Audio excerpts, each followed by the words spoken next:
In a landmark moment that startled both the scientific and technological worlds, Geoffrey Hinton, known as the Godfather of Deep Learning, was awarded the Nobel Prize in Physics. At first glance, it seemed a category mismatch. Hinton is a computer scientist, not a physicist. But the Nobel Committee defended its decision with a bold claim. Hinton's work on neural networks had transformed not only how machines learn, but also how physicists understand the nature of reality itself. The story begins in the 1980s when Hinton was pursuing what many considered a dead-end idea, trying to mimic the human brain with artificial neural networks. At the time, traditional AI was focused on logic and rules, not pattern recognition and probabilistic reasoning. But Hinton held a contrarian belief. Intelligence emerged from distributed representations, millions of tiny computations interacting in parallel, much like particles in quantum systems. His work on backpropagation and energy-based models laid the groundwork for what would later power everything from image recognition to large language models. It wasn't just that Hinton made AI smarter. It was that he helped formalize an entirely new way of thinking about computation, memory, and structure in complex systems.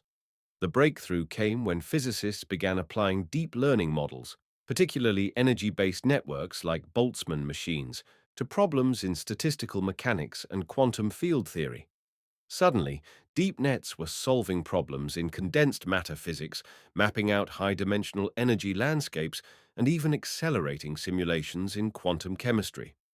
But the real paradigm shift came when researchers used deep learning to reverse engineer the laws of nature from raw data.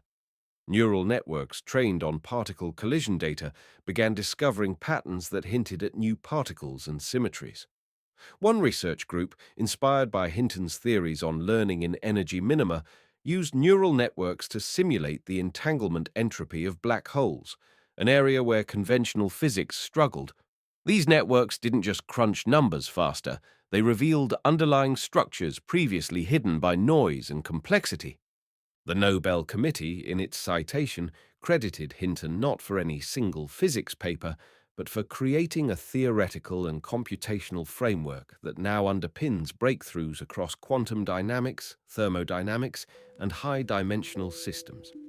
In essence, Hinton gave physicists a new kind of microscope, not one made of glass and lenses, but of code and computation. Hinton accepted the prize with characteristic humility. "I just wanted to understand how the mind works," he said.